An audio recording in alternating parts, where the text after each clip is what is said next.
Alors, ceci, vous avez votre bouteille et l'autre objet, ça peut être un hot dog ou peu importe. Je vais aller ici sur caméra. Dans la scène caméra, ça on n'a jamais fait les réglages caméra. Alors le champ angulaire, on va tester ça sur du texte après. Vous allez voir, c'est plus intéressant que ici. Moi, ce qui m'intéresse ici, c'est d'enclencher mise au point.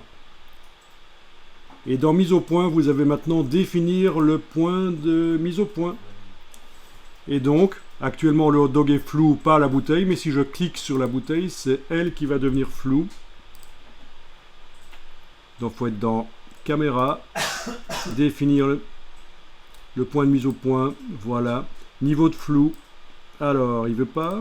Si, il va bien vouloir. Hein. Eh ben, ça marche chez vous?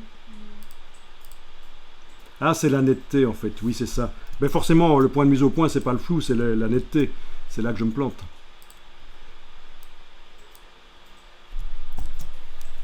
Si on fait définir le point de mise au point et qu'on clique sur le hot dog, c'est lui qui va être net. Et la bouteille floue. Par contre, si on clique sur définir le point de mise au point et qu'on clique sur la bouteille, c'est elle qui devient nette et le hot dog qui devient flou.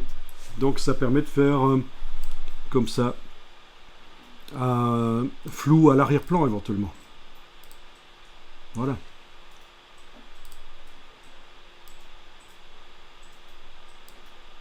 Ça n'a de sens que si vous mettez ça dans un environnement en fait. Hein. Qui lui-même a du flou. C'est encore mieux.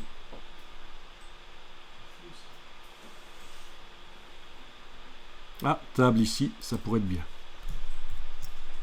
Voilà, adapté à l'image. Donc tout à l'heure, on a vu dans Photoshop, dans l'exportation du rendu, qu'il y avait la Z-Depth qui permettait dans Photoshop de définir ce qui va être flou et ce qui va être net. Mais on peut le faire aussi ici en fait. Hein. Ici, je suis en train de faire un clic droit avec la souris pour tourner les objets, mais j'enfonce la touche Shift. Je vous rappelle que ça permet de caler sur l'axe. Voilà. Et donc, j'en étais à caméra, définir le point de mise au point, et c'est le hot dog qui doit être net, et la bouteille à l'arrière va être un peu plus floue. Ça se voit. Hein. Ce serait plus sympa si elle était quand même plus loin là. Voilà. Et peut-être un peu plus petite.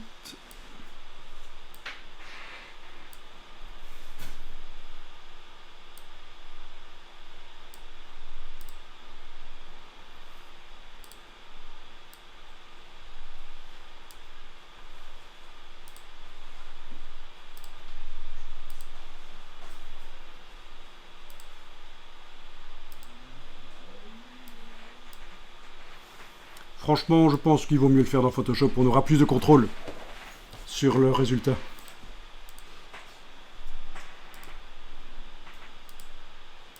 puis aussi, sur Photoshop, ça permet de... au parfait. Oui, c'est ça. Sur Photoshop, on gagne du temps s'il y a un problème. Un peu de retouche. C'est ça l'idée. Donc je vous dis, toutes les publicités 3D, tous les films 3D, depuis très longtemps, sont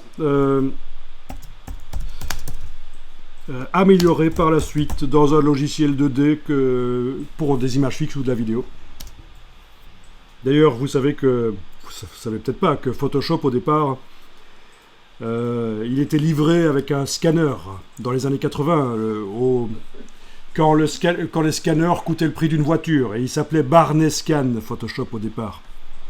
Ça, c'est la première utilisation commerciale, la première mise à disposition commerciale de Photoshop sous le nom Barney Scan, qui servait à retoucher des images qu'on scannait.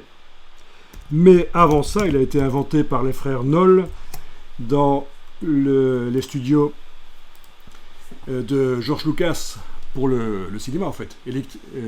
ILM, Electric Light and Magic. Donc il vient de là, du cinéma. Photoshop au départ. Avant qu'il s'appelle Photoshop.